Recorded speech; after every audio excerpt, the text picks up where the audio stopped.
You know that one couple on Facebook who shares an account? Yeah, like James and Angie Craig or something equally joint and awkward. And let's be honest, when we see that, we all have one of two reactions like, oh, they must be so in love, or okay, which one of them cheated? Well, Jim, also known as James, and Angie Craig fit that mold.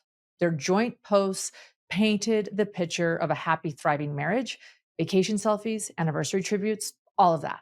But that shared profile may have been the first quiet red flag, a subtle sign that trust had already fractured behind the scenes. Because sometimes a joint Facebook account isn't just about togetherness, sometimes it's about control, secrets, infidelity. And in this case, it's about a marriage unraveling so badly that it didn't end in divorce, it ended in death. Today, we're digging into the chilling case of Angie Craig and how love, lies, and betrayal turned fatal. The Craigs, Angie and James, shared more than just a Facebook.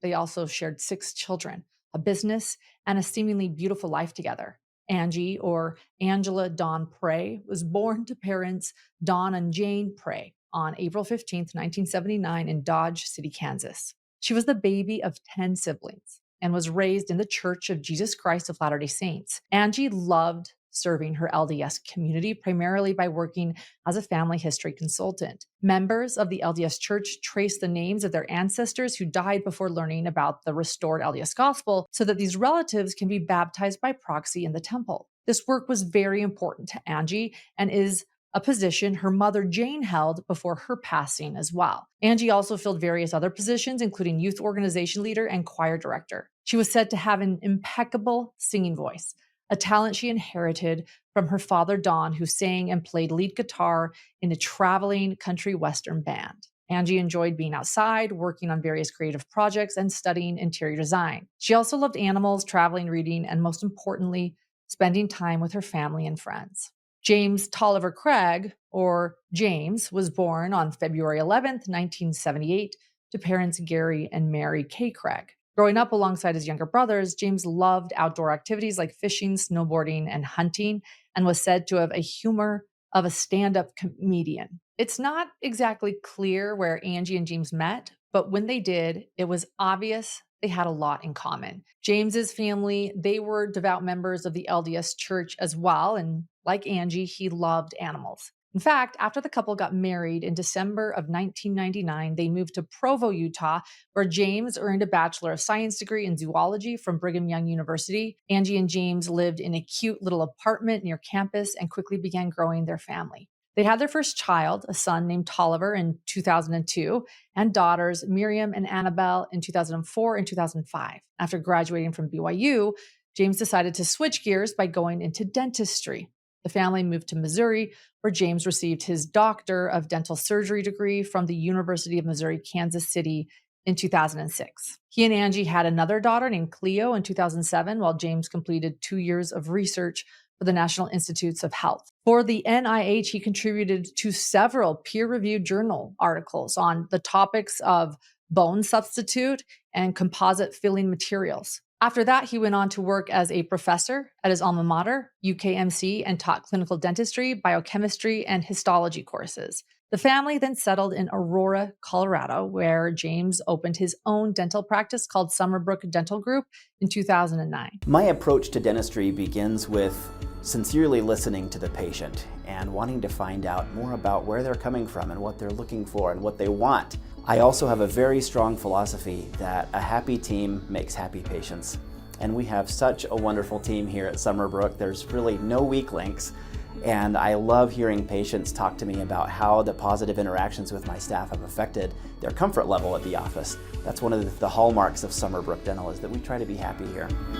A few years later, they welcomed 2 more daughters in 2012 and in 2014, completing their family of 8. Even while juggling the activities of 6 kids and helping out in the church community, Angie occasionally worked as an office manager for their family dental practice and always had marketing ideas for how they could grow their business. Over the years, coworkers noticed how silly Angie and James acted with each other, constantly laughing and pulling pranks. They were even described as two peas in a pod. Photos on Facebook reflect that. James and Angie like to travel together too and could be seen visiting places all over the United Kingdom, Africa, and taking the kids hiking, camping, and even caving. However, one of their favorite things to do was visit theme parks like Disney and Universal, so much that James and Angie helped contribute to a blog and podcast called the Unofficial Universal Orlando Podcast. Angie made posts doting over James for being an attentive husband and helping with projects in their paid off $1 million home. Those close to the Craigs have said that Angie was one of the most vibrant and healthy people they knew. She and James both enjoyed being active, but Angie went to the gym every single day and even had a personal trainer. From the outside looking in, they had it all. However, as we know, things aren't always as they seem, and no one knew that better than Angie's older sister, Tony. It's obvious through pictures that Angie and Tony were extremely close siblings. And even though Tony lived in Utah, the sisters still made time to get together for trips and talked on the phone nearly every day. Over the years, Angie confided in Tony about James being unfaithful and struggling with a porn and gambling addiction throughout their marriage. Here at Hidden True Crime, we had the chance to interview someone close to the Craig family who said that James took multiple trips to Las Vegas where he'd blow money and could be seen spending time with strippers. At one point, James actually had his own Facebook page, but stopped posting on it in around roughly 2018. This may be when Angie first called James out on his behavior, so they started utilizing one account to build back up that trust. Regardless, their financial problems didn't seem to go away, and James borrowed money against their home in 2019 with one loan for $675,000 and a second loan for $243,000. Even with these loans, he still owed $315,000 in back taxes to the IRS and had nearly $1 million in credit card and other personal debts. Yikes. And with really no other option, James filed for bankruptcy in 2020 and was on the verge of filing again in 2022. James told his good friend from dental school named Ryan Redfern that he and Angie's marriage was still struggling, and they had even discussed getting a divorce. And so, to help his friend out, Ryan offered to acquire the dental practice, becoming James's silent partner at Summerbrook and keeping the business afloat. Even though Ryan and James had been friends throughout college, this partnership brought the families closer together, especially Angie and Ryan's wife, Michelle. After the bankruptcy and Ryan saving the business, it's not hard to imagine that life for the Craigs improved without so much financial burden and stress. And in December of 2022, James was even appointed as his ward or congregation as their elders quorum president. To provide a little context, in the LDS Church, there are two main priesthood groups. The Aaronic priesthood is for younger men focusing on service and basic ordinances.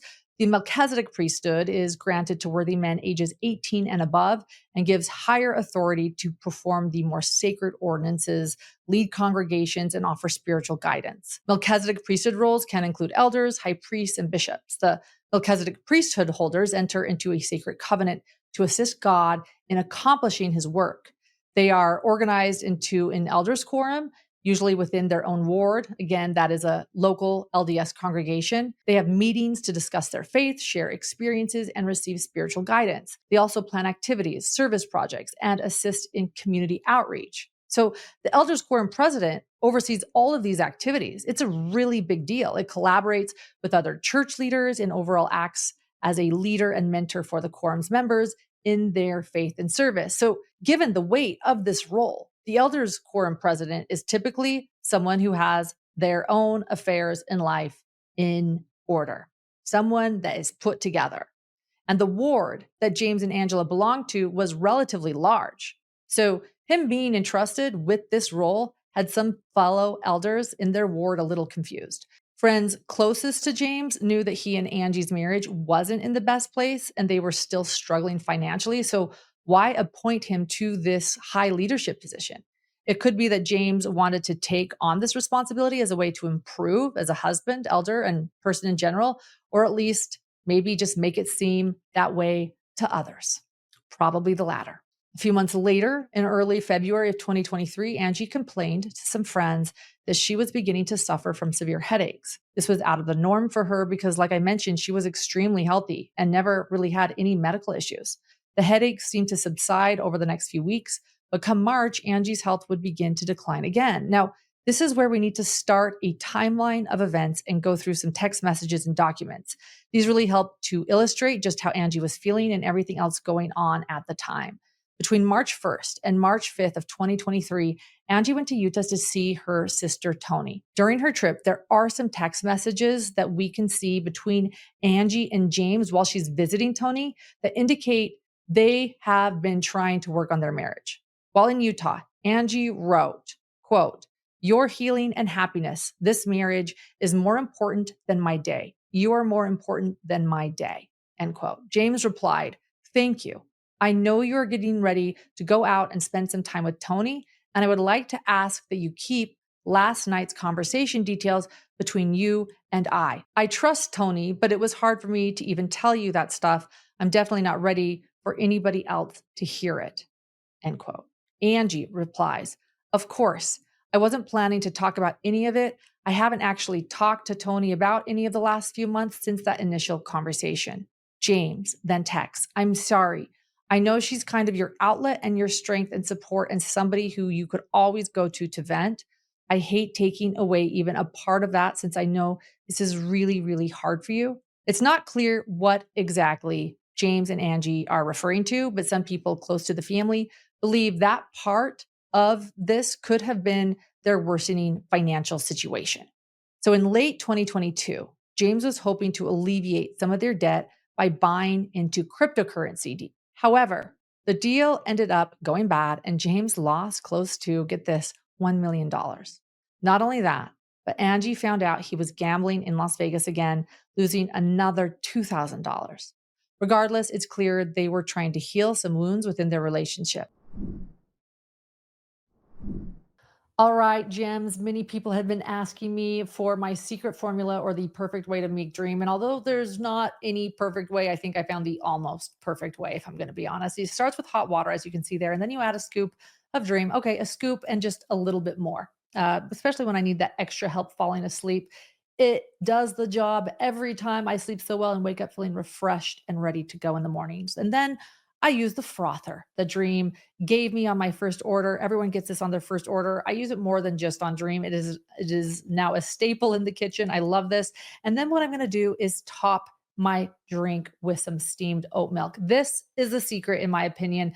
Just a perfect amount of creaminess, but nothing too extreme right before bed. Use the QR code or the link in the description of this episode for more information on Dream. We love this drink. It has done so much for our family. Thank you, Dream.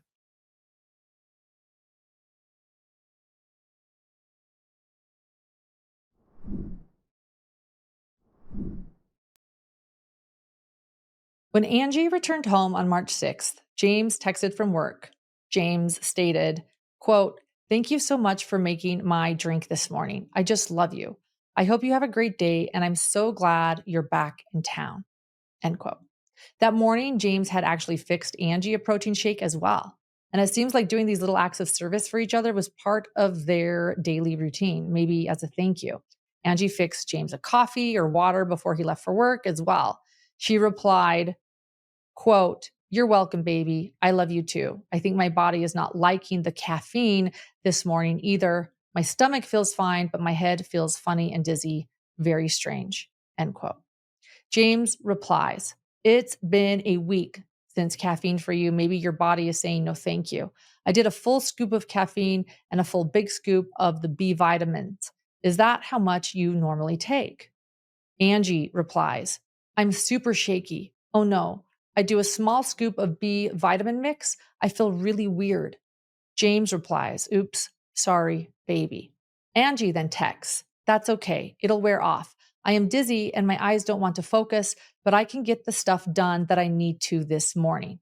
James then texts, "Maybe you should lie down?" Angie, "I'm laying on my face on a mat in my room." James, "You have a bed, you know." Angie, "I'm stinky. Just seems excessive for a little extra supplement." James briefly changes the subject, but Angie writes again. Angie states, I don't feel right in my head. James then texts, do I need to come home? Angie, no, this is just weird. I'm dizzy in my head and my eyes are working slowly and my body is responding slowly. James, that sounds really wrong. I'm going to come home. I don't like this. Angie, you can't. You need to work. I'll throw on some clothes and sit with the girls and see if it'll go away. James, okay, I'm probably overreacting, but I don't like that. I can cancel patients for the morning or move some to Dr. P if needed. So if you change your mind, let me know. Do we have a blood pressure cuff? You should try that and see if your blood pressure is low or something. Do you get lightheaded when you stand up? Angie, it feels more like when I take heavy meds and everything adjusts and moves slowly, like I'm moving in thick gel. My eyes are struggling to stay focused. James, did you take blood pressure? Angie, I don't know where one is. James, okay, if you do end up wanting me to come home, I'll bring one. I have a bottle of magnesium in my second drawer down on the left side of my sink. Take one of those. Have you eaten anything? Angie, I had my protein shake and magnesium makes me feel weird. This is not hungry. James, are you nauseous? Angie, no, I feel drugged. James, given our history, I know that must be triggering. Just for the record, I didn't drug you. I am super worried though. You really looked pale before I left, like in your lips even. Update, end quote. So that last text, that was pretty interesting because that text, James mentioned their history and said, quote, for the record, I didn't drug you.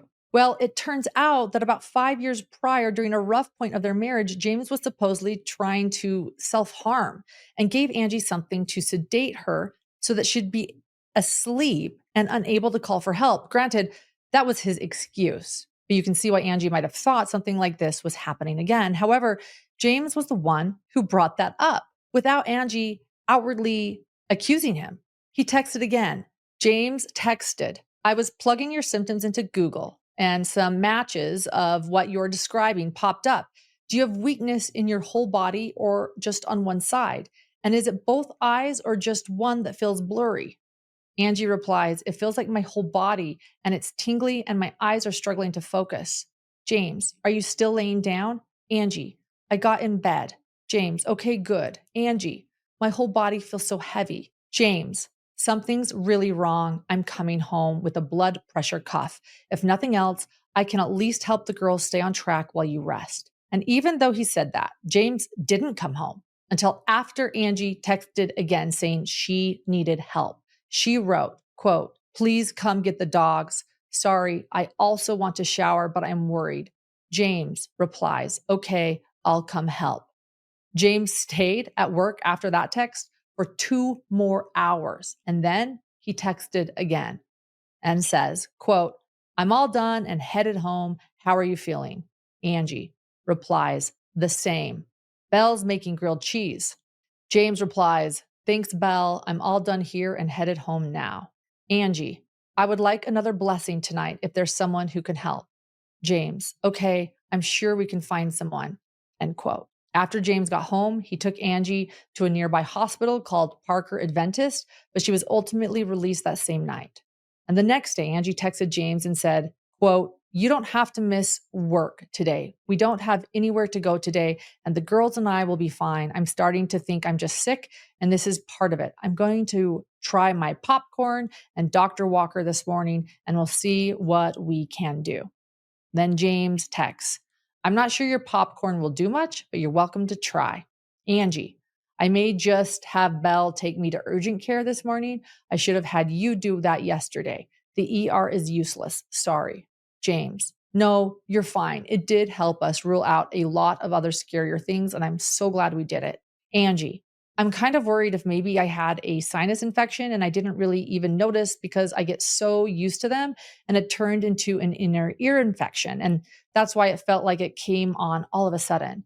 James, let's hope. So how are you feeling compared to yesterday now that you're up and moving around? Angie, same. James, geez. Angie, I'm not sure what you were expecting. I don't think this is a sleep thing. James, I don't know either. I was hoping that maybe the worst of it is behind us and you were going to start feeling better over time, I guess. Angie, did the ER give you any paperwork yesterday? James, only the discharge paperwork on the island. It didn't have any of the blood work results or your MRI interpretation or the CT interpretation or even the glucose numbers. Since you are out and about, I really think you should go over there and see if you can get a copy of it. Angie, they were supposed to give us info on the patient portal so we could access it ourselves. James, I didn't get any of that. Sorry, the patient portal discussion must have been something that happened before I got back. Angie, that's okay. I'll take care of it. I don't want to tell you, but I feel like you would be upset if I don't. I may have passed out a little this morning while standing in the kitchen. I just remember holding on to the island because I was dizzy and then redacted's name of a younger daughter in my face saying, Mommy, Mommy. James, thank you for telling me, but that would have been a good moment to call 911. Angie, well, I just waited for Belle. It's weird because my eyes seem to be focusing better today. James, well, that's good, I guess. Angie, I woke up with a headache and spots in my eyes. Spots went away, headache still there. James, sorry, baby, that sounds awful. Your family is out of control, but hilarious. End quote. So after this, Angie went to an urgent care center to see if they could run any more tests. She texted James and said, quote, I'm aware of both of those things. Blood sugar only 97 today. And then James responded, wow, that's weird. A1C? Angie, not doing urine test here. They recommend I go back to the ER, but my AC1 was normal yesterday, right? Isn't that what the ketones are? Never mind. She told me they don't have the capability to do that test, but my PCP should.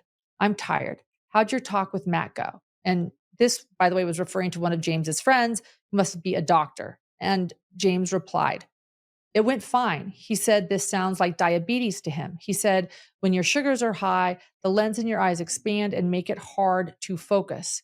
You can get mental confusion and become really tired and weak. And he said it would explain the audio disturbances you've had too. He is really disappointed that the ER let you go without at least giving you some insulin. He said that we need to find you a PCP and call them and say that you are a new diabetic and need to be seen sooner than later.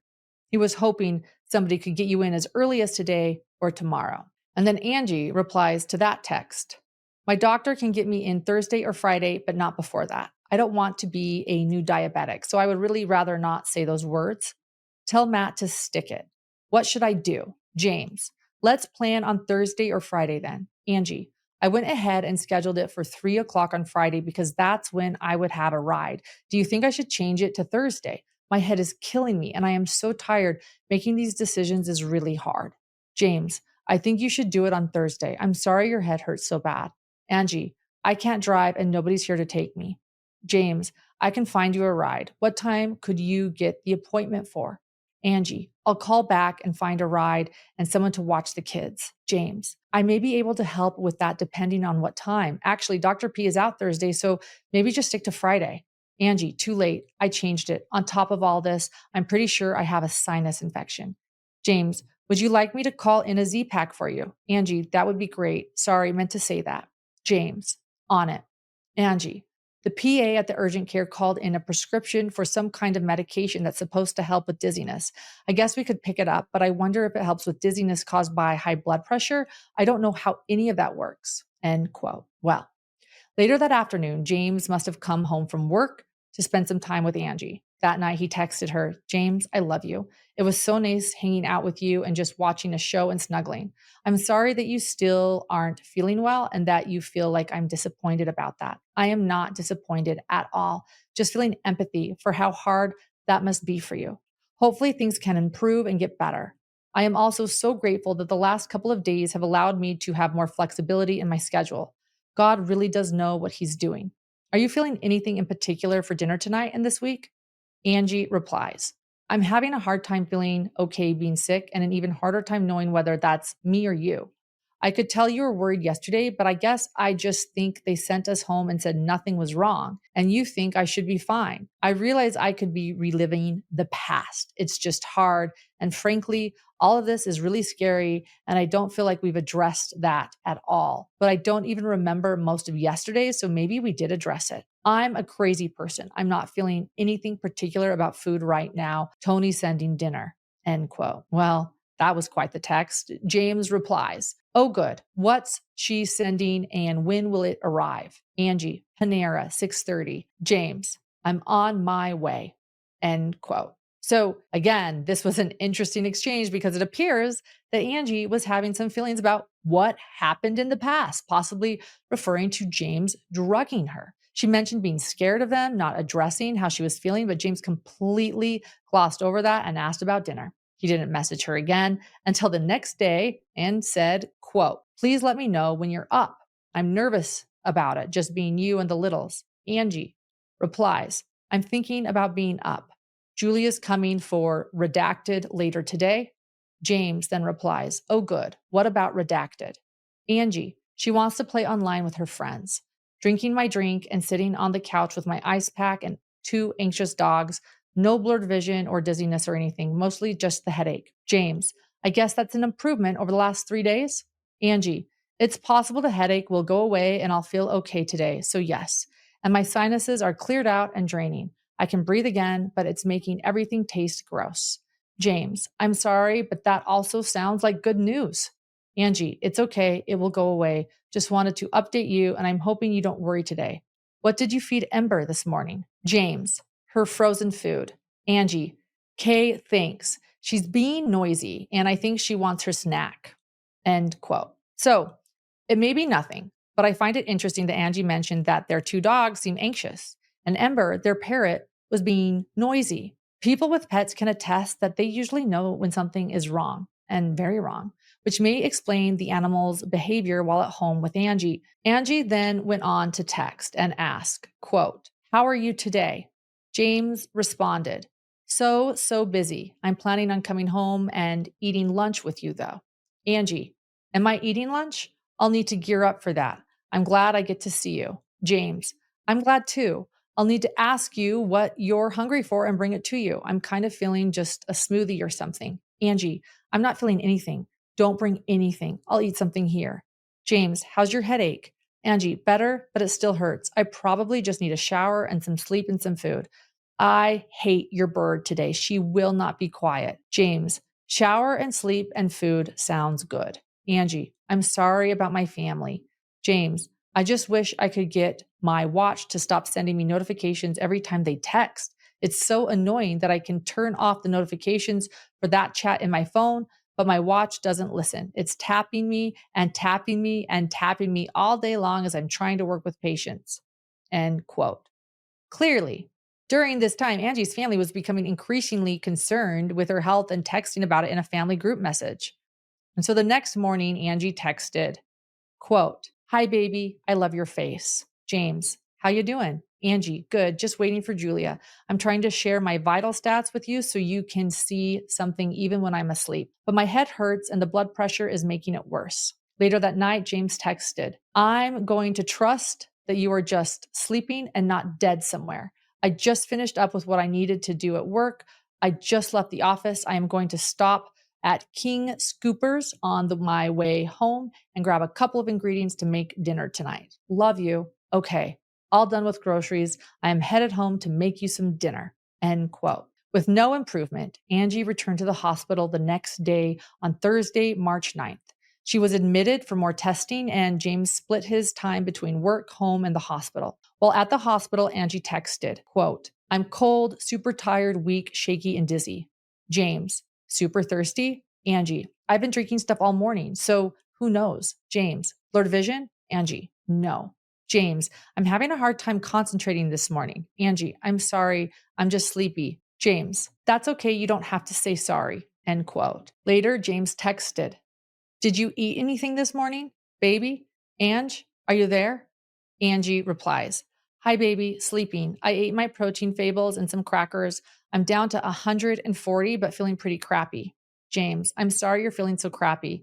I hope they figure this out. How are you doing? Man, baby, you've got to stop scaring me like this. I love you so much and I'm not used to all of this excitement. And then later, Angie texted, quote, I'm in room 212. Redacted just texted about dinner tomorrow and my head is killing me. Can you please respond to them? The nurse thought I needed more than Tylenol for my head, so the doctor gave me tramadol.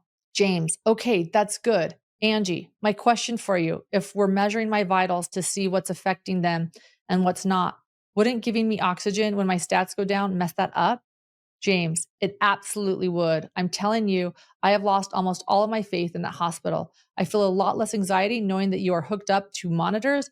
And if I can't get a hold of you, it's not because you are dead. Angie replies, the doctor down in the ER had no idea what she was talking about. They are going to be in here every 4 hours to monitor my blood pressure and my blood sugar. The blood sugar part I should have expected. The only thing this machine that I'm hooked up to is monitoring is my heart rate and my oxygen saturation. James, I'm glad they're watching it. Angie, I'm glad you're glad. I'm exhausted and sitting here feeling like crying because I know I'm not going to get any sleep. James, I'm so sorry. I hate that. End quote. Later on, Angie sent James a photo of her vitals and he responded, quote, wow, standing is really a cardiovascular workout for you. I think you're in zone 3 there. Angie, my head hurts so bad. James, I'm so sorry. Have they given you anything for it? I'm going to lay down for about an hour in case you are trying to reach me. Angie, I just took tramadol. End quote. And then later on, James messages, quote, I'm fine. It's really busy and crazy, but that's always been the case when you're not around. I want to be up there with you 24/7. I love you and miss you, and I'm so worried. I wish you were healthy enough to come home tonight and snuggle me.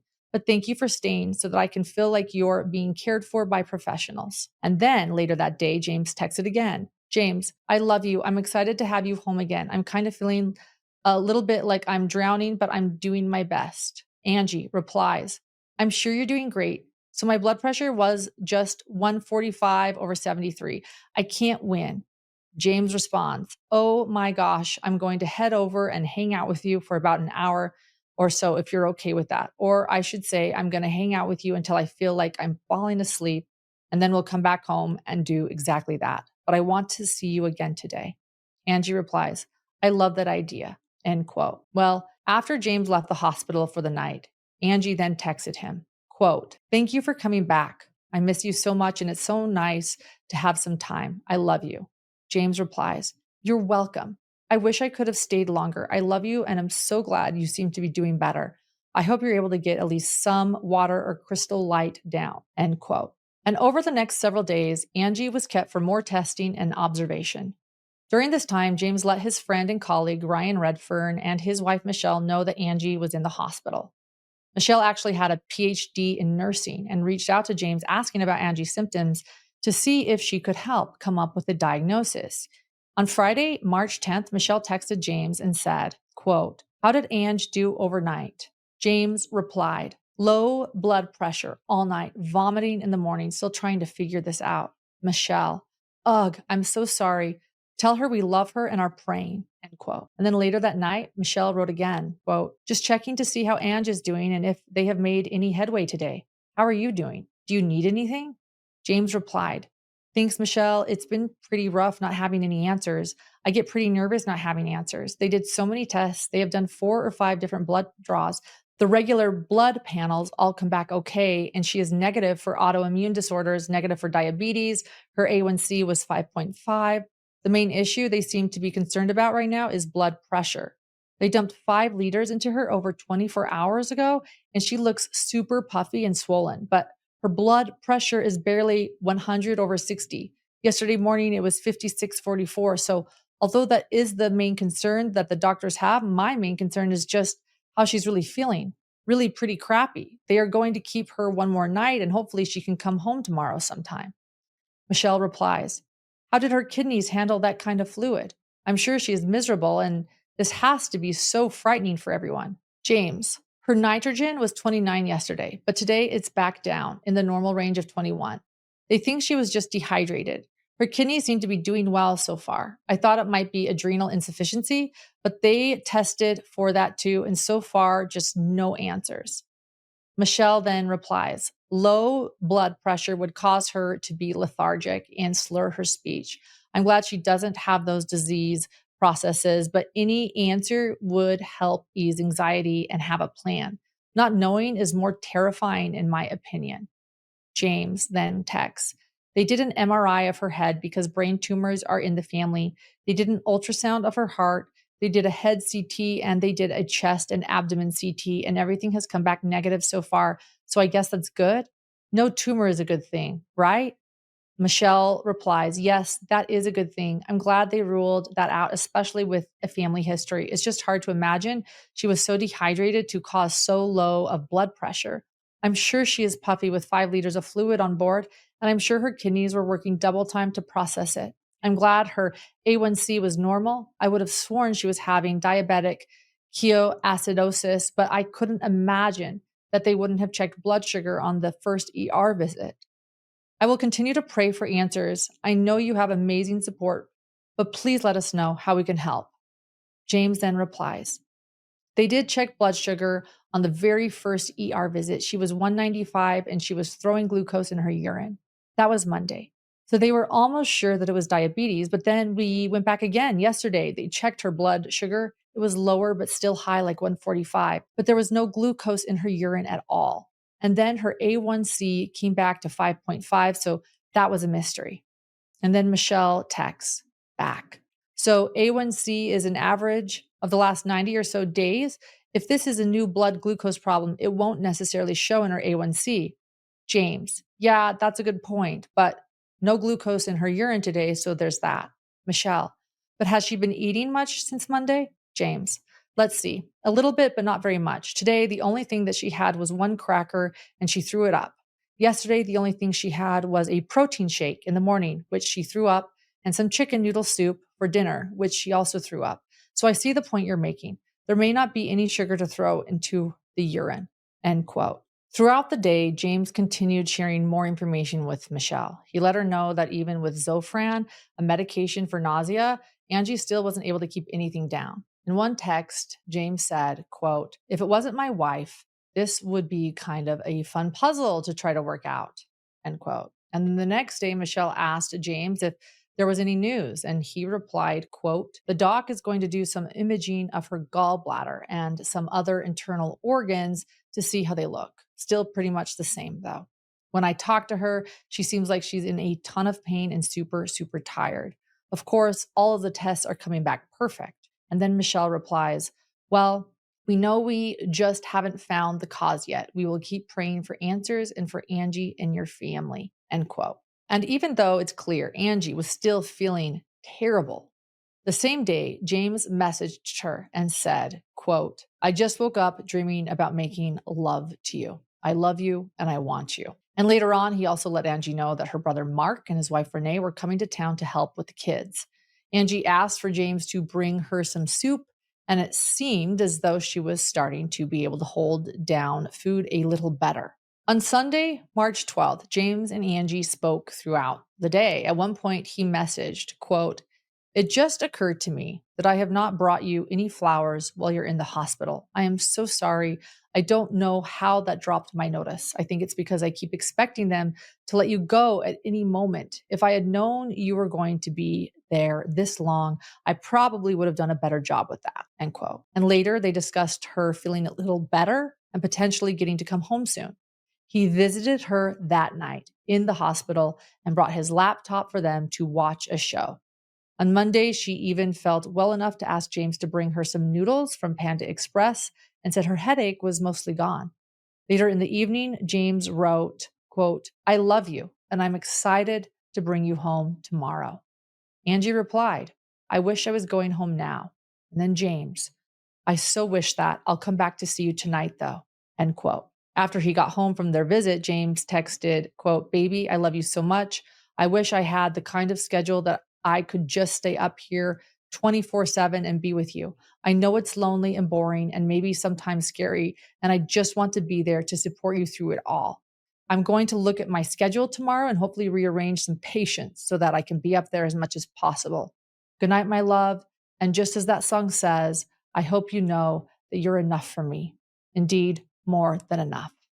Angie replies, Thank you for spending as much time here as you do. It hasn't been fun and I want to go home, but it really hasn't been that bad either. I love you and I'll see you tomorrow. End quote. On Tuesday, March 14th, Michelle texted James asking for more updates and he replied, quote, not really. No answers. She's on oxygen full time now.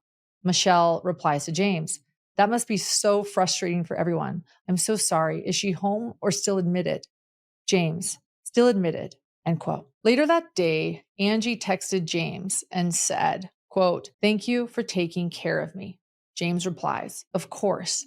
Don't forget you still have caffeinated Crystal Light if you want it. Or if you want some fresh with ice, I can make you some and bring it to you too, end quote. Angie replied, no, this is good. I have a sandwich coming, so that will be perfect. My mouth tastes like medicine.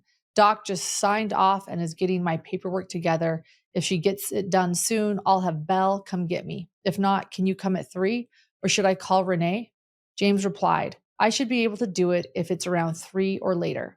Angie replies, it's okay if you can't. There are plenty of people who can come get me. I just like you best. James, thanks. I like you too. End quote. Over the course of her hospital stay, the doctors were able to find a reason for all of Angie's symptoms and released her later that day on March 14th, equipped with an oxygen tank. However, by the next morning, on March 15th, she was feeling sick again.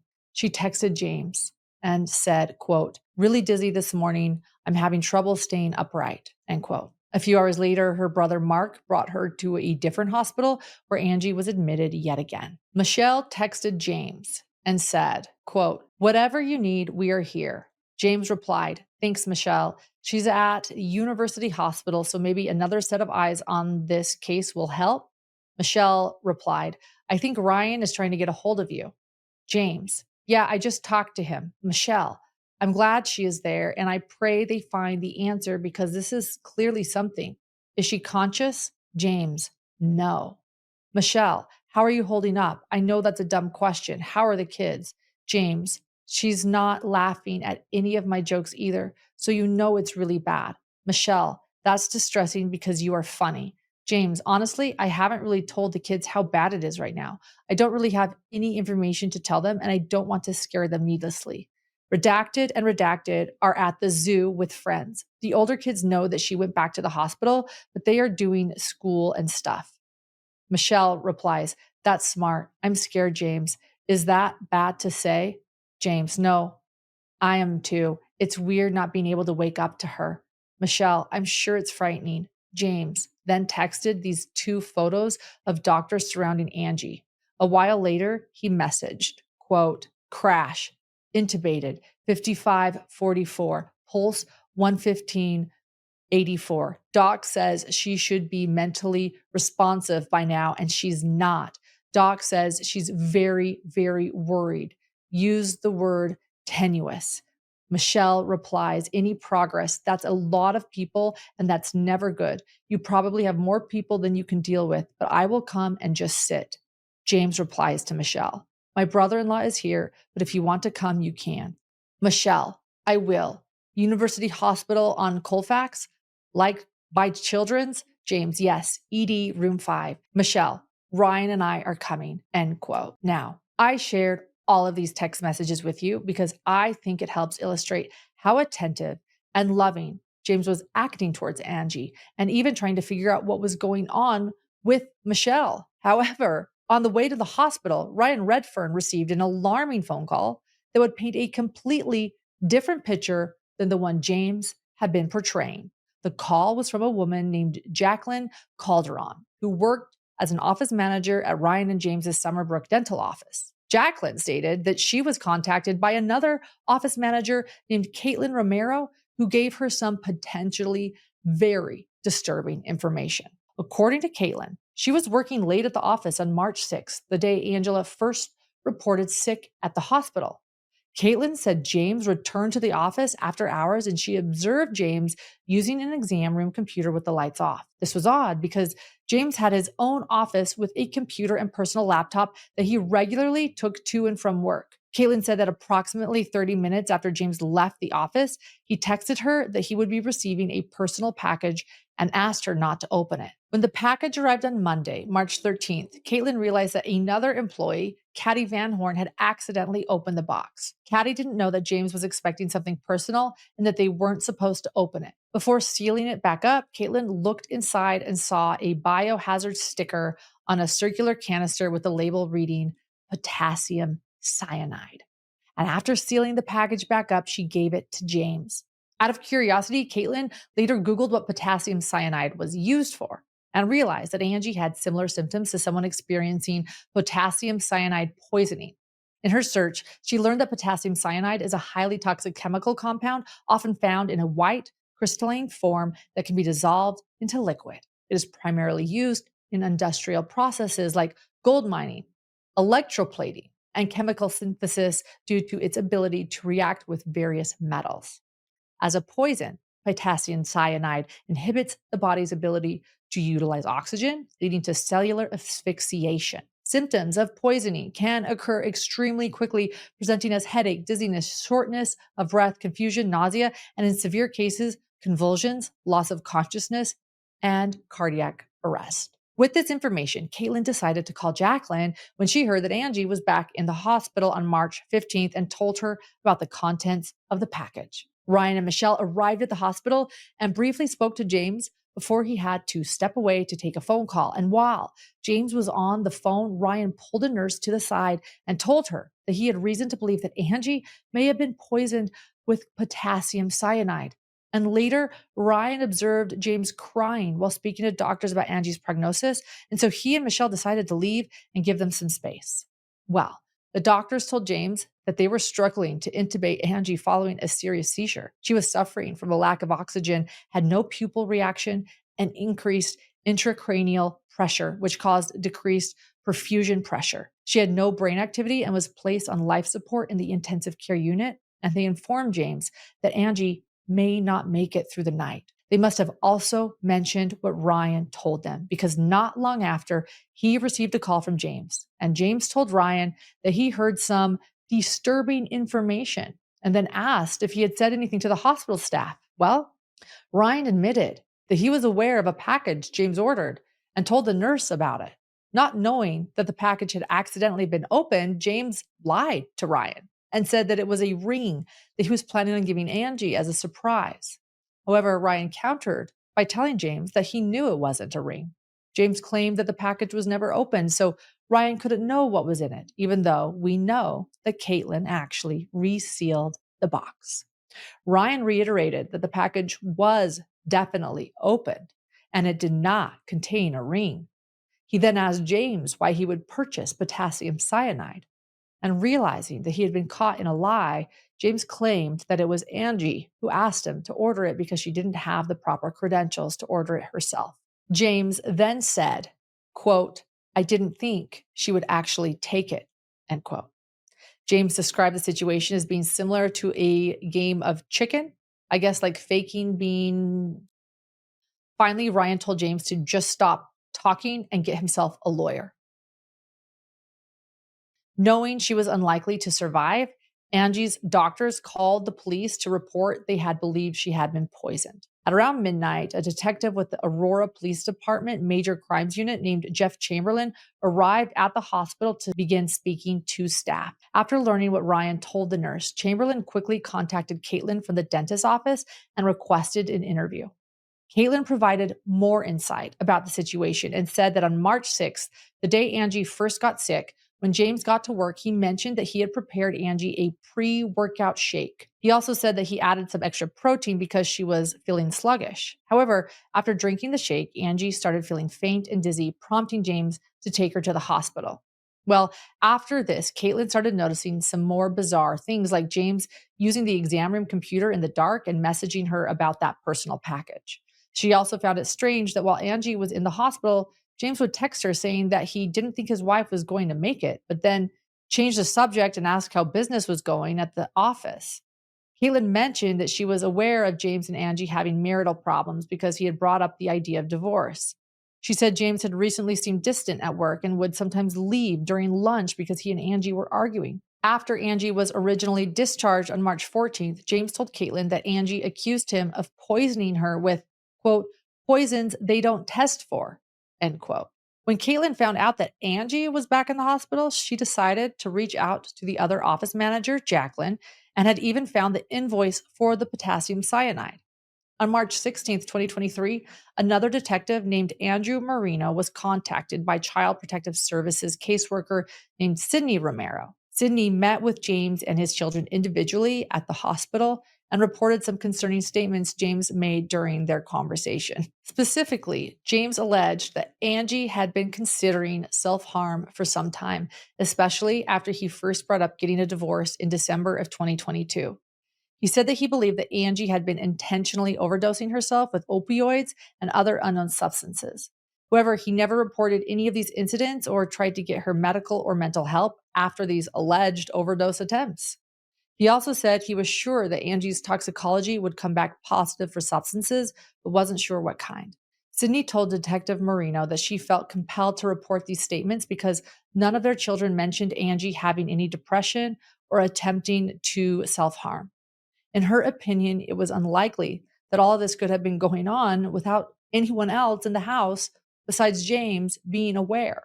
On March 16th, 2023, Detective Marino communicated with a friend of the Craig family named Jennifer Reeves. Jennifer told Detective Marino that James and the children were currently spending the night at her house while they waited for his two oldest children to come in from out of town. Later that day, Detective Marino submitted search warrant applications for 3 separate addresses: the Craig home, the Summerbrook dental office, and Jennifer's home where the family was spending the night. Only a few hours later, a magistrate signed and issued the search warrants. With these warrants, 2 detectives with the Aurora Police Department named Heath Graw and Bobby Olson arrived at Jennifer's home to speak to James. However, James told them that he didn't wish to speak to them about Angie's medical status. He was provided a copy of the search warrant requesting he and Angie's cell phones, his wallet, and laptop. James complied and provided the phones and passcodes, but stated that his laptop was back at the dentist's office. Not long after, Bobby Olson and a few other detectives executed the search warrant and the Craig family home. They noted that there were surveillance cameras both inside and outside the house, which were seized as evidence. However, they believed that the footage from these cameras would be stored on a cloud-based system, and they could not locate a hard drive where that data might have been stored at the time. They also collected multiple types of protein powder, protein drink shaker bottles, a computer tablet, 2 unlabeled Ziploc bags containing a white, powdery substance, and a water bottle in the master bedroom. During this time, James had actually attempted to bring the kids back home. He had also requested members from his South Shore ward to come over and clean up in the family's basement, but was met with a shocking sight of detectives and police already searching the house. The source later stated that this request seemed oddly specific, especially since Angela had just passed away. And now they can't help but wonder if James was wanting help cleaning up a potential crime scene, adding more hands and DNA to the basement. This prompted him to send Ryan Redfern a lengthy text message. It also shows that James actually had 2 cell phones, but only handed one over to police. James texted, quote, "Good morning, Ryan. Thank you for taking my patient load today. I want to make an urgent plea to you. If we were ever friends, please do this favor for me. Please don't talk to anyone about what we talked about, including any law enforcement officers. You are under no obligation to answer their questions unless you are served a subpoena, and you will do more damage than good to my family by continuing to insert yourself into this. Angela is gone, and I am devastated. There is nothing that can bring her back, and I want desperately to tell you all of the details so that you can better understand what's gone on behind the scenes with her. There is so much that you don't know that I wish you did. If you knew everything, this would make so much sense to you, but there's no use in telling you right now. You and I have a history of you and the other partners and Jackie all talking about me behind my back and deciding what you think is best. And then you're always the fall guy that has to pull the trigger or tell me what you've all decided about me. In fact, yesterday, you didn't even come to me. I had to seek you out. You have never given me the advantage of talking with me first. You just decide and then act and hope. I'll pick up the pieces later. This is a pattern in our business dealings and now has become a factor in our personal dealings. Let me paint a picture for you of what this has done. Yesterday, I had to tell my kids their mom was not going to wake up and they were there to say their final goodbyes. That was at 6:45 p.m. The hospital said we could bring the kids up to say goodbye at that time, but because of the investigation you opened by your incomplete information, the hospital made those poor, grieving, hysterical kids wait until after 10 p.m. to see their mom. After an hour or so of saying goodbye to her, we went home just before midnight, only to have our house sealed against our entry by the police. Instead of getting to go home and find comfort, they were met with flashing lights and cold, unfeeling cops, and the kids, scared and confused, had to go to sleep at the home of a ward member. Family is starting to come into town today, and I have to tell them they can't come to my house and try to explain why. I have to hire a homicide attorney to make sure I don't end up being painted in the light that some hungry DA is anxious to paint me in because I am most likely going to be charged, even though that is absolutely not what happened. Ryan, I understand why you did what you did. I do. I get it. But if you had come to me personally, man to man, instead of talking to everyone else about what you thought you knew, I might have let you in on some details that would have made you less likely to cause this horrible storm. Man, Ryan, if you had only put me higher on your list of priorities instead of putting everyone else's opinions and gossip ahead of me. For that, I am very, very mad at you. I have talked to you about this multiple times, but you don't seem to care. And now what you thought was responsible has become reckless and so destructive. And so I'm asking, if there was ever any love in your heart for me, please don't make this any worse by talking to any officers or anyone else about this unless you are legally forced to. And whoever else on the team you think is going to be questioned, I would ask that you privately ask them to honor this request too. Also, please do not respond to this text message until I text you again. End quote. And so, I think that text message kind of speaks for itself.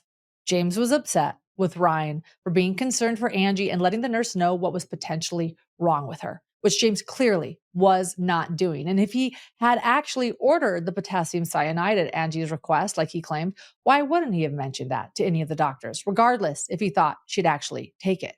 I think it's pretty telling that James was practically demanding that Ryan not speak to any police going forward while also berating him in a message. You'd expect James to be a bit more gracious, maybe, if he wanted to win his friend Ryan over, but instead, he laid on the guilt trip. And a few hours later, the detectives made their way to James's Summerbrook dental office. They went down the hall to the specific exam room where Caitlin mentioned seeing James using the computer in the dark. They collected the hard drive and the USB plugged into the back of the computer, as well as James's laptop that was located in his office. They also recovered a small handheld vacuum that appeared to have a powdery substance inside of it. The next day, on March 17th, detectives began working to download the contents of James's phone, as well as his search history on all of the devices that they collected. They opened Google Chrome, which had two accounts attached using the emails dinosaurjames@me.com and jamesandwaffles@gmail.com. The James and Waffles account was made on February 27th, seemingly as a way to be able to Google things without being saved on his main account. From there, they were able to look through James's search history. Oh, and get this. This included researching chemical suppliers in Aurora and asking questions like, quote, how many grams of pure arsenic will kill a human? And is arsenic detectable in autopsy? End quote. All on the same day, this new account was created. James conducted more Google searches, including, quote, is arsenic disulfide poisonous? How to purchase pure arsenic in Denver. 9 horrible poisons by botulinum toxin. How to make poison from oleander. How to extract the poison from oleander. Buy oleander. End quote. And he watched several videos on YouTube as well. These videos included, quote, top 5 undetectable poisons that show no sign of foul play, and how to make poison oleander, how to make poison, the top 10 deadliest plants that can kill you, poison recipes project, the top 5 most dangerous chemicals on Earth, and the deadliest toxins on Earth, end quote. In these videos, arsenic and cyanide are always top on the list of the most deadly poisons. On Amazon, he searched, quote, pure arsenic, where to buy arsenic, how to purchase arsenic metal, end quote, before finally making a $13 purchase. The purchase, well, that was for the listing arsenic metal 99.99 crystalline metalloid, 10 grams for element collection. The Amazon item description stated. Arsenic is often believed to be used for murder as it has been in many crime novels, and swallowing it could very well prove fatal. End quote. It was determined that this purchase was delivered to Angie and James's home on March 4th, 2023. And after this, detectives began looking at the email exchanges made from the new James and Waffle account. The first we will discuss is in regards to an order James placed with a company called Midland Scientific on March 9th. The item he ordered was potassium cyanide, and in the order notes, he wrote, quote, "Hopefully this is in stock and I can come pick it up tomorrow, March 9th, end quote. After placing the order, he received an email from the Midland Scientific employee named Cassie Rodriguez stating that they needed further documentation to complete his transaction. Cassie wrote, quote, "Our product screening team would like a usage statement for what you will be using the item for. Please provide that as soon as possible. You can provide that in your response or with the attached form and return to me," end quote. A few minutes later, Cassie reached out again to let James know that they actually didn't have that item in stock, but their supplier could ship overnight for delivery. James responded, quote, "Thanks, Cassie. I am a surgeon and I perform craniofacial reconstruction. Rarely the prosthetics that we use contain metals that patients are intolerant to, causing a severe localized contact immune response. We are investigating whether electroplating with a thin layer of alternate metals will eliminate this problem. This chemical is part of that process, and if this is successful, we hope to publish a paper in the archives of the National Institutes of Health, specifically the National Institute of Dental and Craniofacial Research. My ADA CERP, Continuing Education Recognition Program, identification number is PROV 4684. My license number is CO 9285. And my MPI number is 19423015002. My professional email address is drcraig@summerbrookdental.com. I hope we can still get this overnighted. I'm teaching a course tomorrow and Saturday. Would love to demonstrate this process. Dr. Craig, end quote. Well, Cassie responds, quote, "Dr. Craig, thank you for that fascinating information. Our supplier confirmed stock and informed me it should be able to go out today for delivery tomorrow. I will keep following up with them throughout the rest of the day for tracking." And then James replied to Cassie, "You've been the best. Thank you." Cassie, "You're welcome. I was just informed by our product screening department that they would prefer the usage statement on the attached form. If you don't mind filling that out and returning to me at your earliest convenience, I would really appreciate it," end quote. And in another email, Cassie wrote, quote, "I was following up with our supplier on this again and unfortunately was told that since you are a new user in their system, it will take another day for them to get it set up and reviewed. So it will not be able to ship out until tomorrow. I sincerely apologize for this inconvenience. Please let me know how you would like to proceed." And then James replied, "Oh man, so inconvenient. Well, ship it out anyway. The course is Friday and Saturday, so I'll shuffle some things around and make sure I can utilize it on Saturday. What method will it ship? And will it ship for a Saturday delivery?" Cassie replies, "Yes, I'm so sorry. It's been set for next day air. I will reach out and tell them to do Saturday delivery."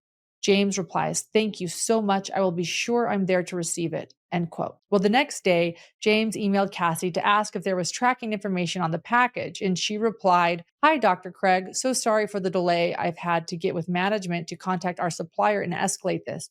I do finally see the order on their website, and tracking should be available in a couple of hours. I will keep checking on this for you," end quote. And then she emailed again, later writing, quote, "Per our supplier, we were able to set up a shipment for overnight for delivery on Saturday, March 11th for this order. At this time, the order is in the delivery process, but tracking has not yet been made available as our offices are closed on Saturday. The earliest we would be able to provide you with the tracking number would be on Monday, March 13th. I do apologize for the delay and for any inconvenience. I truly hope this makes it to you in time for Saturday. Please let me know if it does not," end quote. James responded, "Thank you for following up on this. So they know it has been shipped, but they don't have the tracking info yet. Is that about right?" "Yeah. And they won't have the tracking info until Monday, but it is set to deliver tomorrow, right?" Cassie replies, "Yes, that is correct," end quote. On Saturday, James wrote this angry email, quote, "Wow, it's 7:30 at night and I've been waiting at my office all day for the shipment. Looks like it didn't come. I wish they would have just told me they weren't going to be able to get it to me overnight. Please send me the tracking information when you get it, Dr. Craig. Cassie replies, I'm so sorry it did not get to you in time. It looks like it did ship out and was expected for Saturday delivery, but there must have been some transit delays, which is unfortunately out of our hands. I sincerely apologize and I hope you still think of us in the future. James replies, it's not your fault. I was just feeling frustrated and needed somebody to vent to. Looks like it's out for delivery this morning, so hopefully we will see the package soon. Thanks for your help, end quote. So these messages really just go to show how eager James was to get the potassium cyanide as quickly as possible, while Angie was already currently sick and in the hospital. Email records also show that on March 10th, James placed another order through a website called AduQ Bioscience for 3 milligrams oleandrin items totaling $330. However, this order took longer to ship and detectives were able to contact FedEx to intercept the package before James could receive it. Even though these messages, searches, and orders were pretty indicative of James's headspace, the next set of messages that detectives found were just as shocking. These were between James and a Texas orthodontist named Karen Kane, who he met while attending a dental conference in February of 2023. According to Karen, she was in the midst of a divorce from her husband of almost 30 years, and James led her to believe that he was going through the same situation. He even told her that he had been living in an apartment while his divorce from Angie was being finalized.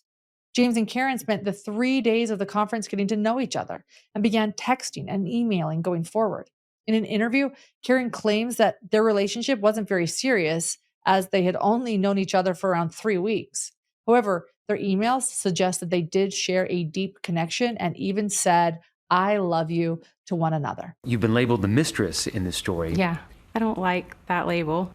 If I had known what was true, I would not have been with this person. In total, how long were you together with James Craig? I want to say it lands right exactly at 3 weeks. Do you think that James Craig allegedly poisoned his wife to clear the deck so he could be with you? There's no way I'm motive. There's been no planning a future together. He told me they hadn't been living together. He had an apartment. After the conference, the two remain in constant contact. It was just consistent from like 6 a.m. to 2 a.m. There was a lot of just feeling like so connected. Pretty soon, they're making plans for Karen to visit him in Colorado. She says an initial trip falls through and is rescheduled.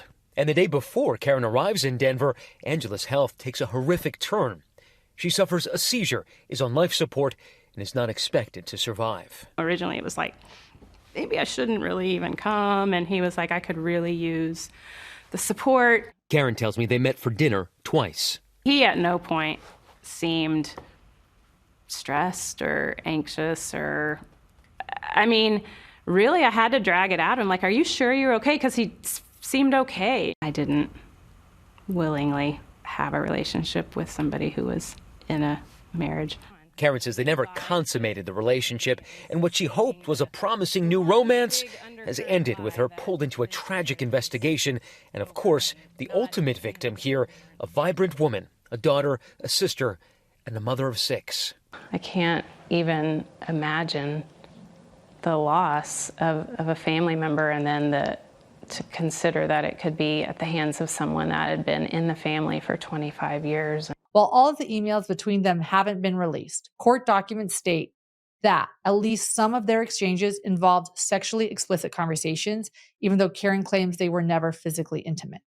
Regardless, they had been making plans to see each other as soon as possible. In fact, Karen arrived in Colorado on March 8th and left on March 10th, meaning that James was bouncing between her and Angie, who was in the hospital fighting for her life between March 9th and March 14th. Karen had also set up flights to come again from March 16th to March 20th, but it seems like Angie's condition spoiled James's extramarital plans. In an email from March 16th, Karen expressed that she thought it would be best for her to skip the visit. She wrote, quote, "Hi, honey, I am so sorry for what has transpired this week in your world. I am sorry I am not part of your world to be of more help to you, and instead I am pulling you away. This is so hard. I want to be and do whatever I can to support and encourage you, and I don't want to add to what has become an incredibly difficult time. I can't imagine what it is doing to you and to your kids through this. I do want to give you any comfort I can, but I do not feel it is right for me to mix in with all of those gatherings to mourn Angela either. And I do not want to meet your family as a friend and try to conceal what I feel for you. I am praying for you and seeking God's wisdom for this time. I love you, Karen, end quote. Tragically, on Saturday, March 18th, 2023, University Hospital staff removed Angela Craig from life support and pronounced her dead at 4:29 p.m. Following her death, James told Angie's family members that he would not allow the hospital to conduct an autopsy. Her sister, Tony, pleaded with James and stated that an autopsy could help rule out any genetic factors and prevent one of their children from getting sick in the future. However, James said that he felt if the hospital couldn't figure out what was wrong with her when she was alive, he wouldn't let them poke her more when she was dead. Despite what James wanted, given the circumstances, an autopsy was performed on Angie, and it was determined that she had lethal doses of cyanide, arsenic, and tetrahydrozoline, which is an ingredient in Vicine eye drops, in her system. Ingesting tetrahydrozoline can cause decreased body temperature, slowed heart rate, decreased blood pressure, irregular breathing, coma, and Angie was found to have had 400 times the standard therapeutic dose. Arsenic can cause severe vomiting, stomach pain, diarrhea, rapid dehydration, shock, altered mental status, organ failure, and can result in death. Similarly, cyanide causes chest pain, confusion, dizziness, eye pain, headache, nausea, rapid or slow heart rate, rapid or slow breathing, shortness of breath, vomiting, weakness, high or low blood pressure, loss of consciousness, lung injury, seizures, coma, and death. And as we know, Angie was displaying most, if not all, of these symptoms. Not only that, while it was originally thought that she was only poisoned via the protein shakes prepared by James at home, the autopsy showed that she may have actually been poisoned further while in the hospital. If you remember, James brought her various things like soup, Crystal Light, and delivered her Panda Express. So it's possible that he put additional poison in something that he gave her while in the hospital and while Angie was already suffering. Given these findings, Angie's death was ultimately ruled a homicide, and James was arrested and charged with first-degree murder after deliberation, meaning the act was premeditated. And with a trial looming, you might assume that this is the end of the story. But, however, it turns out that James has been trying to make moves while incarcerated, with allegations of witness tampering, planting evidence, and even plotting more murders. In April of 2024, James was charged with felony solicitation to commit tampering with physical evidence after asking one of his older daughters to bond a fellow inmate out of jail. The inmate would have letters that James wanted planted around their property. These were allegedly supposed to look like they were written by Angie to convey that she was unhappy and wanted to self-harm after learning about James's affair. And in exchange, James offered the fellow inmate free dental care for his help. He also asked his daughter to make a fake video of Angie asking James to get poisons for her. In addition, he asked another fellow inmate to find attractive women who would agree to testify at his trial that he had had affairs with him. And after Angela Craig found out, they refused to help her frame him. He even detailed how to access an online drive containing photos that could be edited to make it look like the women knew each other. Due to the nature of Angie's death and James trying to spin a specific narrative, a county judge set a $10 million bond, cash only. As if that weren't enough, James had also been charged with solicitation to commit murder and solicitation to commit perjury. The first on James's hit list was Detective Bobby Olson, who we learned about during the investigation. And in a letter from inside the jail, James wrote, quote, "The worst, dirtiest detective in the world is on my case. Her name is Bobby Olson. We have to discredit her," end quote. He allegedly tried to offer another fellow inmate named Nathaniel Harris $20,000 to kill Olson, along with an officer named Officer Hillstrand and two other inmates who were housed in James's unit. It's crazy. And in another shocking turn of events, just a few days before James was set to stand trial for Angie's murder in November of 2024, his attorney, Harvey Steinberg, suddenly decided to withdraw from the case. He cited that James was pursuing actions he considered criminal or fraudulent and was insisting on action that Steinberg found repugnant. That defense attorney Harvey Steinberg said in court he was ready for trial. 6 days later, he told the judge he'd received new records in the case and asked to withdraw as Craig's attorney. That withdrawal occurred after a closed-door hearing involving Steinberg, Craig, and a judge not involved in the case.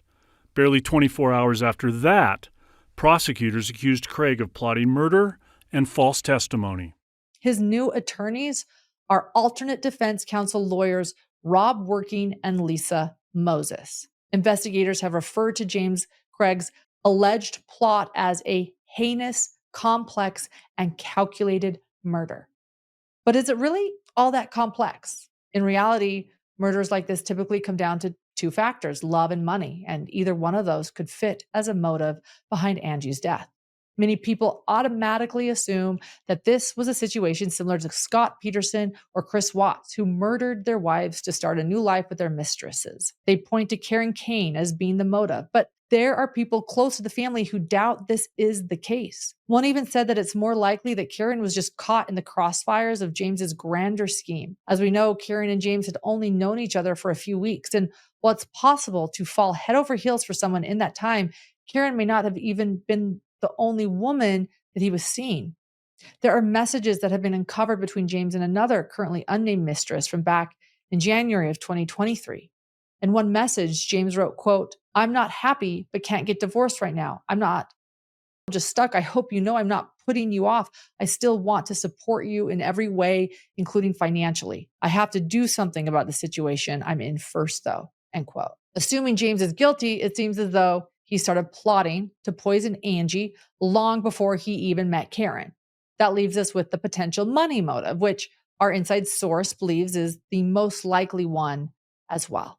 If you recall, James was on the verge of having to file for bankruptcy again, and Angie found out that he remortgaged their home after that crypto deal went bad. The deal was supposed to help pull him out of debt, but it ended up costing him an additional $1 million. James was drowning, and Angie just so happened to have several life insurance policies, allegedly totaling nearly $5 million. Seen as though he wasn't in love with Angie anymore, killing her would have been an easy way to get his head back above water. Given all of the evidence, I think most of us believe that this is a pretty open and shut case, and any attempts to make it look like Angie harmed herself is just preposterous. However, there's at least one person who thinks that James may have a defense. Utah criminal defense attorney Sky Lazaro. Sky has experience with poisoning death trials, most famously Corey Richins, until she had to withdraw from the case due to a conflict. She reviewed James's case file and stated in an interview that purchasing the chemicals wasn't illegal in itself, and the state has yet to present evidence that they were in any of the drinks that James prepared for Angie. Sky also mentioned that in the text, James appeared to have been an extremely loving and attentive husband. However, with what we know now, that lovey-dovey tone seems more like a manipulation tactic to get Angie to trust him. Even if James's team can conjure up a defense, it's clear that Angie's family thinks he's guilty. While they haven't spoken out publicly, 3 of her brothers have made posts on Facebook that I think reflect how they feel about their sister's death.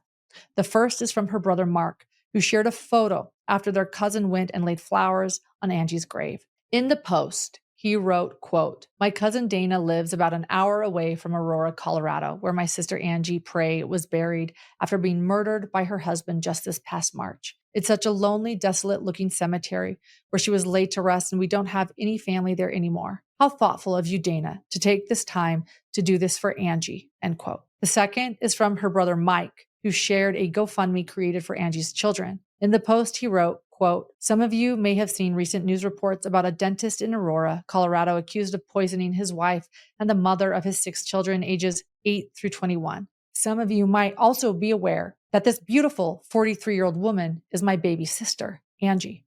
In addition to taking their mother from them, it seems that the kid's father was deeply in debt, and there isn't much in the way of resources from the family estate for current or future needs. Of course, we are helping as a family, but many have asked how they can also help the kids financially," end quote. And the last was from her brother Scott, who shared a link to an article about James's new charges. The Post reads, quote, "So Fox News wrote another article about my sister's killer. He is up on new charges," end quote. We also have no idea how James's family feels about this other than his brother, who has taken custody of James and Angie's 3 youngest children. At James's bond hearing, this brother agreed with the state that James should be held on a $10 million bond and not a lesser amount like the defense was requesting. And speaking of the children, in addition to Angie's siblings and friends, it's her kids who are undoubtedly suffering the most through all of this. In the months after her death, Angie's oldest daughter, Miriam, posted, quote, "As of tomorrow, my mom will be 2 months gone. I haven't the words to express the heartache my siblings and I feel every day that goes by that she is not here. I miss her so very dearly, and I've dreaded this Mother's Day for the last few days leading up to it. I wish more than anything that I could get her favorite flowers and give them to her with a note telling her how much I love her and how grateful I am for her. She was by no means the perfect mom, but she was the best I could have asked for. I love you so much, Mama. I'm excited to hug you again someday. We miss you," end quote. I cannot even begin to imagine how hard it's been for them to mourn the loss of their mother while also trying to reconcile that their father could be responsible for her death. James has pleaded not guilty to all of his charges, and the trial is just about to start, but not without a shocking twist to the case, because one of the attorneys was arrested for arson and has since withdrawn from the case. I know, wild, right? Happened just now. His court-appointed attorneys, Robert Working and Lisa Moses, are a husband and wife duo. Well, listen to this. Just before midnight, on June 28th, a house fire broke out. When police and fire arrived on scene, Robert was sitting on the porch as his house was in flames, and during his arraignment on July 8th, where he was formally charged with 2 counts of felony arson, Working appeared virtually from a hospital bed. A statement from his attorney reads, quote, "Being a defense lawyer necessarily means bearing the burden of living at all times in other people's trauma. Sometimes this means becoming a news story when the weight of trauma is too much for us to continue to carry. Mr. Working is getting the mental health treatment so many of us delay receiving," end quote. Still, despite losing an attorney on the eve of the trial continues with Lisa Moses and a new attorney who has joined the case. In Working's place, do you think, though, that there is enough evidence for a conviction, or could there be more to the story? The trial is expected to last 3 weeks, and Hidden True Crime will be bringing you trial coverage. No matter the outcome, the loss of Angie Craig has left a massive hole in the hearts of everyone who loved her. She was said to have had the most beautiful and kind spirit, and I just hope that we can see Angie get the justice she deserves.